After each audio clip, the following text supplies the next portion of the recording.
Baik, Assalamualaikum warahmatullahi wabarakatuh. Di sini saya akan menjelaskan sedikit tentang perkembangan ilmu administrasi publik. Oh ya, pertama-tama perkenalkan, nama saya Tasya Wardana Putri dari kelas B.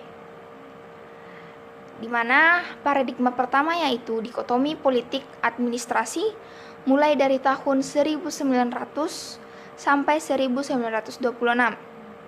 Yang dimana Frank J. Goodnow dan Leonard Dwight dalam bukunya Politics and Administration menyatakan dua fungsi pokok dari pemerintahan yang berbeda.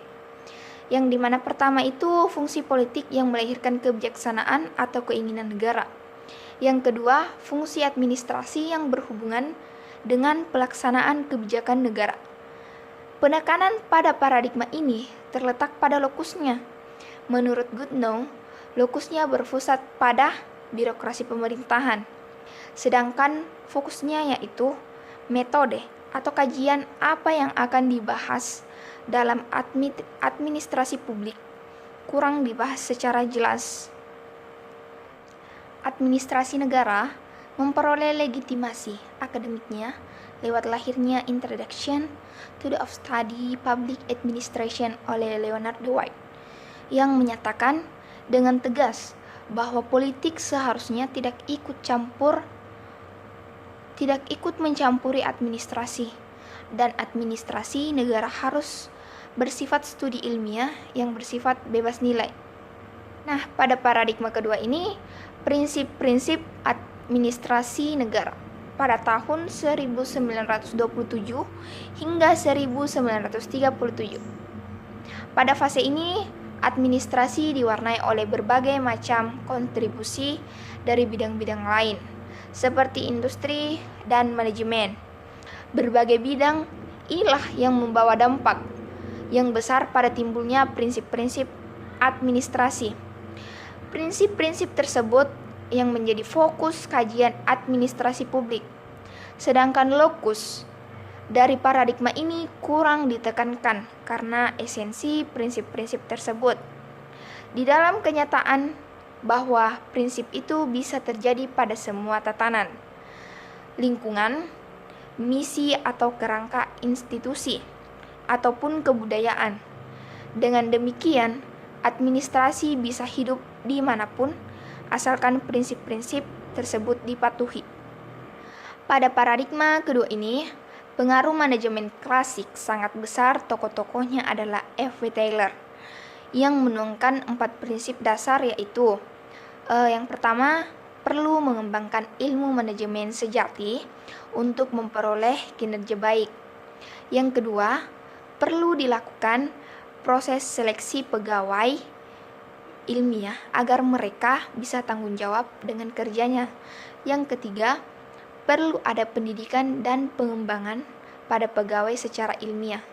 Yang keempat, perlu kerjasama yang intim antara pegawai dan atasan. Nah, itulah prinsip manajemen ilmiah Taylor. Kemudian disempurnakan oleh Fayol dan Gulick dan Urwin. Pada paradigma ketiga, administrasi negara sebagai ilmu politik, mulai dari tahun 1950 hingga 1970. Nah, menurut Herbert Simon, The Faber Administration, prinsip manajemen ilmiah tidak menjelaskan makna publik.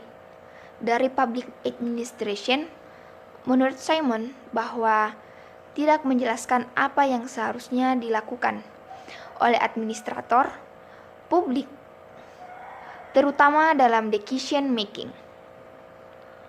Kritik Simon ini kemudian menghidupkan kembali perdebatan dikotomi administrasi dan politik. Kemudian muncullah pendapat Monsteinmark atau Element of Public Administration yang kemudian kembali mempertanyakan pemisahan politik ekonomi sebagai suatu hal yang tidak realistik dan tidak mungkin. Nah, kesimpulannya secara singkat, dapat dipahami bahwa fase paradigma ini menerapkan suatu usaha untuk menetapkan kembali hubungan konseptual antara administrasi saat itu. Karena hal itulah, administrasi pulang kembali menemui induk ilmunya, yaitu ilmu politik. Akibatnya terjadilah perubahan dan pembaruan lokusnya, yakni birokrasi pemerintahan. Akan tetapi konsekuensi dari usaha ini adalah keharusan untuk merumuskan bidang ini dalam hubungannya dengan fokus keahliannya yang esensial. Terdapat perkembangan baru yang dicatat pada fase ini, yaitu timbulnya studi perbandingan dan pembangunan administrasi sebagai bagian dari administrasi negara. Nah, paradigma keempat, yaitu administrasi negara sebagai administrasi mulai tahun 1956 hingga 1970. Istilah administratif sains digunakan dalam paradigma 4. Ini untuk menunjukkan isi dan fokus pembicaraan. Sebagai suatu paradigma pada fase ini, ilmu administrasi hanya menekankan pada fokus, tetapi tidak pada lokusnya. Ia menawarkan teknik-teknik yang memerlukan keahlian dan spesialisasi. Pengembangan paradigma keempat ini bukannya tanpa hambatan. Banyak persoalan yang harus dijawab, seperti misal adalah apakah jika fokus tunggal telah dipilih oleh administrasi negara, yakni ilmu administrasi, apakah ia berhak bicara tentang publik atau negara dalam administrasi tersebut, dan banyak persoalan lainnya. Paradigma kelima, administrasi negara sebagai administrasi negara. Pada tahun 1970 hingga sekarang, yaitu pemikiran Herbert Simon tentang perlunya dua aspek yang perlu dikembangkan dalam disiplin administrasi negara. Yang pertama, ahli administrasi negara meminati pengembangan suatu ilmu administrasi negara yang murni. Yang kedua, suatu kelompok yang lebih besar meminati persoalan-persoalan mengenai kebijaksanaan publik.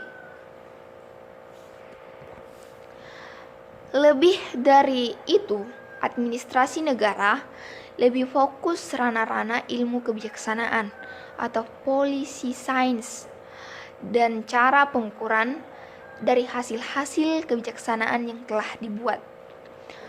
Aspek perhatian ini dapat dianggap sebagai mata rantai yang menghubungkan antara fokus administrasi negara dengan lokusnya. Fokusnya adalah teori-teori organisasi, public policy, dan teknik administrasi ataupun manajemen yang sudah maju. Sedangkan lokusnya ialah pada birokrasi pemerintahan dan persoalan-persoalan masyarakat atau public affairs. Selain pendapat Henry di atas, banyak tokoh yang menjelaskan atau mempunyai sudut pandang berbeda dalam menjelaskan perkembangan ilmu administrasi publik. Yang pertama, Gerald E. Kayden membagi administrasi publik dalam beberapa aliran. Yang pertama, aliran proses. Yang kedua, aliran empiris. Yang ketiga, aliran perilaku. Yang keempat, aliran analisis birokrasi, peraturan atau aturan yang rasional. Yang kelima, aliran sistem sosial. Yang keenam, aliran pengambilan keputusan. Yang ketujuh, aliran matematik.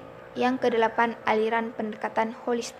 Bersley dan Armajani mengemukakan bahwa administrasi publik mengalami pergeseran dari paradigma birokratik ke paradigma post-birokratik. Paradigma birokratik yang pertama menekankan kepentingan publik, efisiensi, administrasi, dan kontrol. Dua, mengutamakan fungsi, otoritas, dan struktur. Yang ketiga, ketaatan aturan dan prosedur. Dan yang keempat, beroperasinya sistem-sistem. Nah, paradigma post-birokratik yang pertama menekankan hasil yang berguna bagi masyarakat, kualitas dan nilai produksi, keterikatan pada norma. 2.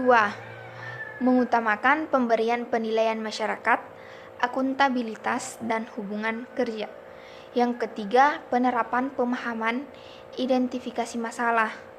Yang keempat, pengukuran hasil, memperluas pilihan pelanggan.